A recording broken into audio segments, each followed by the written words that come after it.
If handsomeness is a guilt, then Mark is already extremely guilty. Mark's handsomeness is the kind that can kill people. When Mark was first born, 3 nurses saw his stunning beauty, then they died of his handsomeness on the spot. Mark is outstandingly and extremely handsome. Whoever sees his face will have a happy smile, and then die.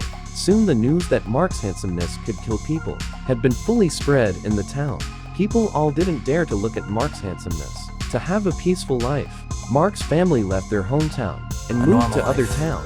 Bandages, sunglasses, green hats, all became Mark's daily and standard equipment. Soon, 16 years passed. Mark has grown up.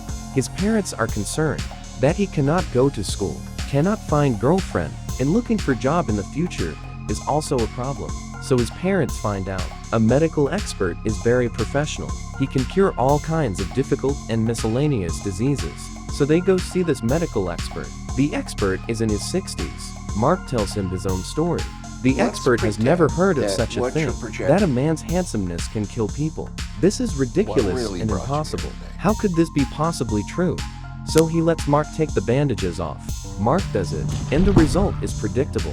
The expert dies due to Mark's handsomeness on the spot. It seems like this disease cannot be treated, so it's better to go home. Mark usually doesn't go to school. He can only study at home. He thinks his life is too boring. One day, on the way back home, he picks up a brick.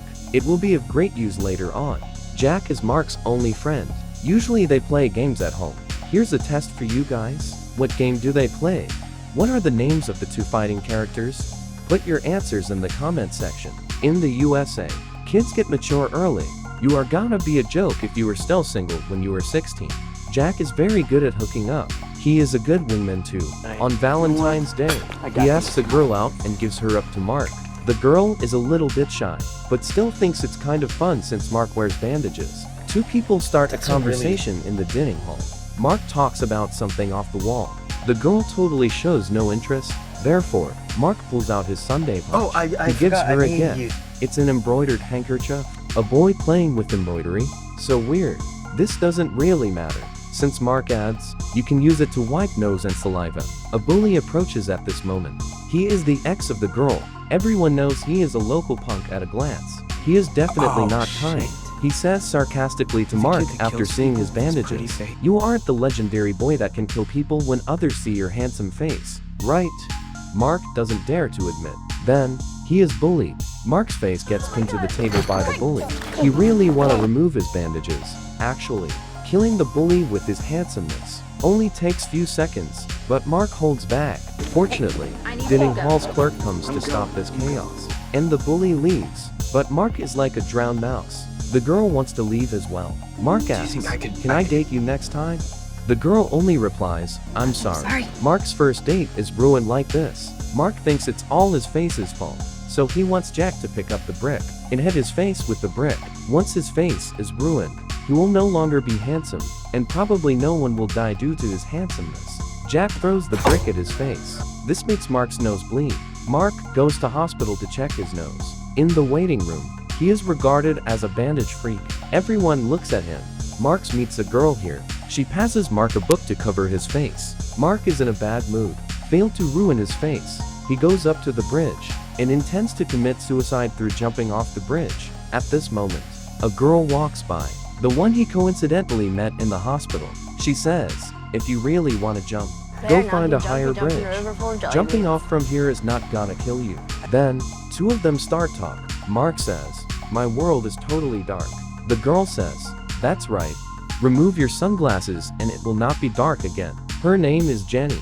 She takes Mark to a nursing house. She is a volunteer here, taking care of these elders. Jenny tells Mark, even these elders are about to die.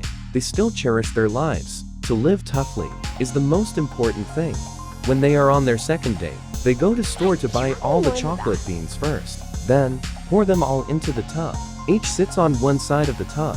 This is called chocolate bean bath. The scene is quite romantic.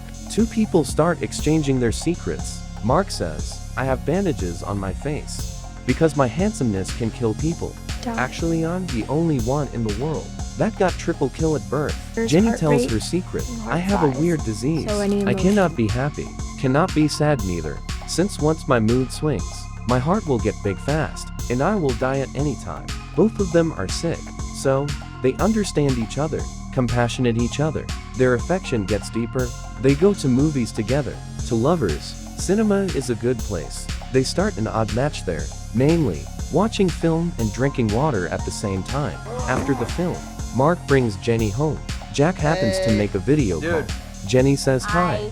Jack is surprised. Man, you find a girlfriend so fast. He wants Mark to be practical. Jenny takes off Mark's sunglasses. Mark's eyes are very handsome. The atmosphere is romantic enough, and they are about to kiss each other. Suddenly, Mark's family comes back. Mark, you have a girlfriend. His mom and dad soon realize their son has grown up. His mom goes right over and gives Jenny a hug. Finally, you show up. My son has been looking for you for years. A chubby girl is standing behind Mark's parents. She is a Korean exchange student. Having an exchange student stay at home is mostly because Mark's parents want her to be Mark's girlfriend, but they didn't expect that Mark solved his problem himself. The chubby girl becomes extremely unhappy, since Mark is apparently taken and she would still be single. Jack takes Mark and his girlfriend to countryside. Jenny's hand is accidentally scratched. Mark takes some bandages off his face and dresses the wound for Jenny. Surprisingly, Mark has such a thoughtful skill. Jenny is a little bit touched, and her heart starts beating very hard. In the night, under the same quilt, Jenny closes her eyes. Mark says, I will take off the bandages. Do not open your eyes. Otherwise, you will die of my handsomeness. Mark uses bandage to cover Jenny's eyes. Jenny feels Mark's face with her hands. He is truly handsome, but it's a pity that she doesn't dare to open her eyes to see. Finally, nothing happens throughout the night. Later on, they go to the nursing house. The old man that had conversation with them last time is now seriously sick and about to die. He is brutally suffered by pain caused by disease. Jenny is unwilling to see this. She thinks that elders should leave the world in happiness, so she asks Mark for help. Mark agrees. Mark asks the old man, are you ready to go in happiness? The old man nods. Mark takes off his bandages. A sunny smile shows up on the old man's face, and then he passes away. In the following few days, Jenny is like vanished. Phone calls are not answered. Mark can only go to her home to find her. It turns out that Jenny is even sicker. Jenny has feeling for Mark. She always thinks about Mark. Her heart gets bigger once she gets excited. Jenny knows that she will not live too long, so two of them decide to attend a costume party. Bandage is not needed when attending a costume party, right? This is Mark's first time attending costume party with Jenny. He is really excited. He runs downstairs with bare face. Fortunately, everyone covers face timely. Otherwise, Mark would have had a triple kill. Jenny wears maid's outfit. She presents Mark a dog head mask. It's very cool. They dance very happily at the party. But after a while, Jenny says she wanna use bathroom. Actually, Jenny's heart gets big again, and her nose bleeds. In recreation area, Mark meets Jack. Jack is Jack. He has a new girlfriend, but American town is small, and his new girlfriend is coincidentally one of the bully's exes. The bully and three other punks stop Mark and Jack. Both sides are about to fight. Jack rushes over and gets stopped by the three punks. Mark, again, is caught by the bully. The bully says, aren't you handsome? Can't your handsomeness kill people? Wear bandages all the time in front of me. Today, I'm gonna see what the hell you look like. The bully takes off his mask, and coincidentally, the girl is in front of Mark. Oh, man, this guy is so handsome. And then, the girl dies in happiness. One more victim. Later on, cops and ambulances come together. When Mark is about to be taken away by cops, he sees the ambulance taking Jenny away. In police station, cops are afraid of dying of Mark's handsomeness too, so they put a sack on Mark's head. They go through all the procedures including taking pictures and inquest, only find out that Mark didn't kill the girl on purpose, so he is freed on bail. Mark rushes to hospital to see Jenny. Jenny is in intensive care. She can't get up anymore. Mark finds out that Jenny's medicine is not for heart disease, it's for stomach disease. Jenny lied to him. Her disease is not the one that can make her heart big. It's a congenital heart defect. Doctor told her when she was 4 that she could only live till the age of 16, and now she is 17. Mark doesn't blame her. Jenny feels that in the last moments of her life, she has no regrets since she knows Mark. Jenny asks Mark to take his bandages off. She wants to see the face of her beloved man and leave the world in happiness. Mark is in great pain and surely disagrees. He wants the one he loves to be alive.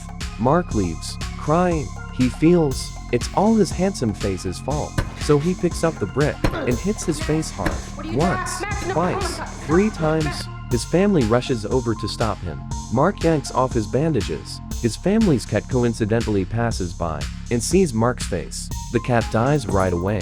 Cat is always smart, but it can never imagine that it dies of handsomeness eventually. This proves that even Mark's face is ruined. Whoever sees his face will still die. Mark's handsomeness is very much like your handsomeness. Both are handsome to the bone. Mark goes to see Jenny. The wall directly in front of Jenny is fully stuck with Mark's embroidery. Mark lies right by Jenny. They say their final goodbye. Mark takes his bandages off.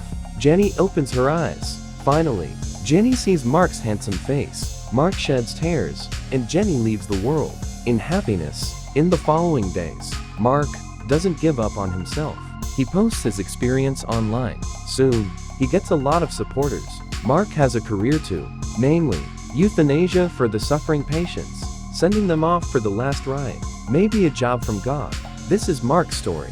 A man who can kill people with his handsomeness. I can try. The end. This film is called Looks That Kill. Today's questions are: what game do Mark and Jack play in the film? What are the names of characters used in the game? Put your answers in the comment section. There is a surprise at the end of the film. The bully goes to Mark's home to find him, and Mark opens door with bare face. The bully dies of Mark's handsomeness right away. His evil life is ended. Actually, God is fair. No one is perfect. A good-looking person might not be smart. An ugly-looking person may have high IQ. If you are good at language, your math may suck. If you are good at math, your language may suck. Straight A students are good at everything, but they could have character defects or poor social practice skills. Anyway, the foundation of everyone is almost the same. Don't ever give up on yourself. Ability is the most important thing. Well, that's all for this video. Remember to thumb up and subscribe if you like this video. See you next time. Bye.